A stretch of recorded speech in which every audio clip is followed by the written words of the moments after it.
नमस्कार। क्या भारत हमेशा से एक सनातन राष्ट्र रहा है? आज हम डॉक्टर रायन वैद्य के इसी दिलचस्प मोनोग्राफ के तर्कों को समझने जा रहे हैं। तो चलिए इस बड़े सवाल की परतों को खोलते हैं। ये एक बहुत बड़ा दावा है ना? यही वो कोर सवाल है जिसे हम आज समझेंगे। तो सबसे पहले समझना होगा कि लेखक का सनातन शब्द से आखिर मतलब क्या है, क्योंकि यही इस पूरे तर्क की बुनियाद है। तो इस पूरी बहस को समझने के लिए हम इसे 5 हिस्सों में देखेंगे। पहले तो यही जानेंगे कि ये सनातन राष्ट्र की थीसिस है क्या। फिर इसके गहरे अतीत से जुड़े तर्कों को देखेंगे और ये भी जानेंगे कि ये आज के भारत में कैसे दिखाई देती है। इसके बाद संविधान के साथ इसके रिश्ते की पड़ताल करेंगे और आखिर में एक धार्मिक गणराज्य के विजन को समझेंगे। तो चलिए सबसे पहले और सबसे जरूरी हिस्से से शुरू करते हैं। आखिर ये सनातन राष्ट्र का मतलब क्या है, पता करते हैं। सबसे पहली और सबसे जरूरी बात, मोनोग्राफ के मुताबिक सनातन कोई एक धर्म या संप्रदाय नहीं है। इसे एक सभ्यतागत क्षेत्र या एक ऑपरेटिंग सिस्टम की तरह बताया गया है। सोचिए, जैसे कंप्यूटर का ऑपरेटिंग सिस्टम कई अलग अलग ऐप्स को एक साथ चलने देता है, वैसे ही ये एक ऐसा ढांचा है जो कई अलग अलग आस्थाओं और परंपराओं को एक साथ पनपने की जगह देता है। अब इस ऑपरेटिंग सिस्टम को आप 3 लेयर्स में समझ सकते हैं। पहली है तात्विक व्यवस्था, मतलब ये मानना कि ये ब्रह्मांड एक नैतिक नियम पर चलता है जिसे ऋत कहते हैं। दूसरी है नैतिक व्याकरण, यानी अहिंसा, न्याय और सेवा जैसे वो मूल्य जो सभी परंपराओं में साझा हैं। और तीसरी है एक सभ्यतागत पारिस्थितिकी तंत्र, जिसमें वैदिक, बौद्ध, जैन, सिख और कई दूसरी परंपराएं एक दूसरे के साथ मिलकर विकसित हुईं। तो ठीक है, सनातन का मतलब तो समझ आ गया, लेकिन सवाल यह है कि इसकी जड़ें कितनी पुरानी हैं, कितनी गहरी हैं। और यहीं पर मोनोग्राफ एक बहुत ही कह सकते हैं चौंकाने वाला दावा करता है जो हमें भारत के सुदूर अतीत में ले जाता है। जरा इन तारीखों पर नजर डालिए, ये वाकई हैरान करने वाली हैं। मोनोग्राफ भारत के इतिहास को बहुत पीछे ले जाता है। ये रामायण और महाभारत के लिए जो तारीखें बता रहा है वो पुरातत्व खगोल विज्ञान यानी आर्कियो एस्ट्रोनॉमी पर आधारित हैं। सीधे शब्दों में कहें तो ग्रंथों में बताए गए ग्रहों और नक्षत्रों की स्थिति का आज के सॉफ्टवेयर से मिलान करके समय का पता लगाना, और ये तारीखें पारंपरिक समझ से हजारों साल पुरानी हैं। और बात सिर्फ ग्रंथों की नहीं है।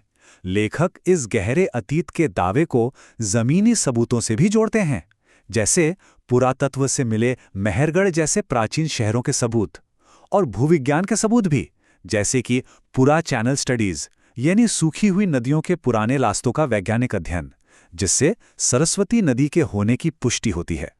तो एक तरफ तो बात हो गई हजारों साल पुराने अतीत की, लेकिन मोनोग्राफ का जो अगला तर्क है वो ये है कि ये सब सिर्फ इतिहास ही नहीं है, ये आज भी हमारी जिंदगी का हिस्सा है। एक तरह का लिविंग ग्रामर या जीवंत व्याकरण। देखते हैं कैसे। और ये 4 बातें इसे बहुत अच्छे से समझाती हैं।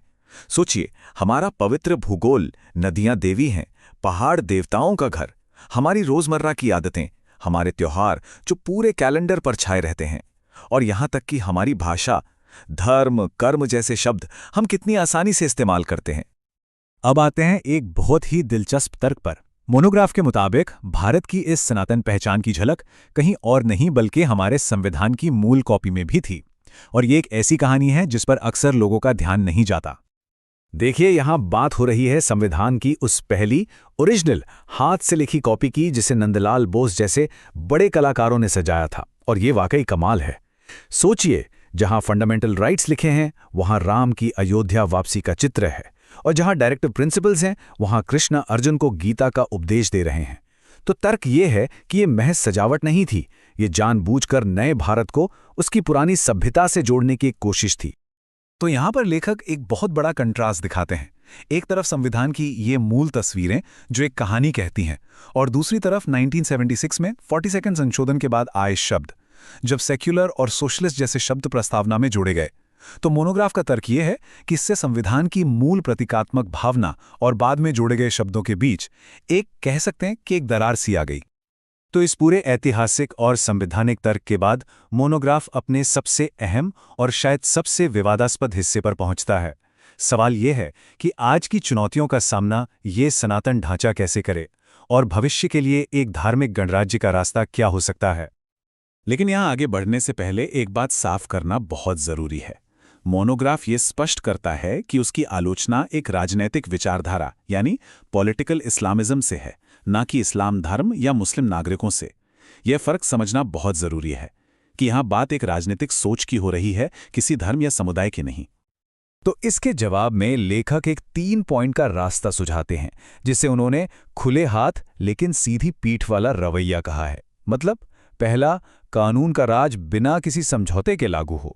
दूसरा, किसी भी समुदाय पर सामूहिक तौर पर उंगली न उठाई जाए क्योंकि ये धर्म के ही खिलाफ है। और तीसरा, संविधान को मानने वाले हर नागरिक को बराबर अधिकार और सुरक्षा मिले। तो सवाल उठता है कि ये सनातन गणराज्य आखिर होगा कैसा? तो मोनोग्राफ के मुताबिक ये कोई थियोक्रेसी यानी धर्मशासित देश नहीं होगा, बल्कि ये एक ऐसा देश होगा जो आधिकारिक तौर पे मानेगा कि भारत एक धार्मिक सभ्यता है, जहां समान अधिकारों के लिए यूनिफॉर्म सिविल कोड होगा और जहां हर नागरिक को अपनी सभ्यता के बारे में जानने का मौका मिलेगा। तो कुल मिला के मोनोग्राफ का निष्कर्ष ये है कि 1947 में हमें सिर्फ राजनीतिक आज़ादी यानी स्वराज मिला, लेकिन असली मंजिल है स्वधर्म तक पहुंचना, मतलब एक ऐसा राष्ट्र बनाना जो अपनी सभ्यता की जड़ों, अपने मूल स्वभाव से पूरी तरह जुड़ा हो। और अंत में हम एक बड़े सवाल पर आके रुकते हैं, जो इस पूरी चर्चा का सार है। किसी भी देश के लिए अपने मॉडर्न संविधान और अपनी हजारों साल पुरानी सभ्यता की पहचान के बीच सही तालमेल, सही बैलेंस क्या हो सकता है? ये एक ऐसा सवाल है जिस पर सोचना बहुत जरूरी है।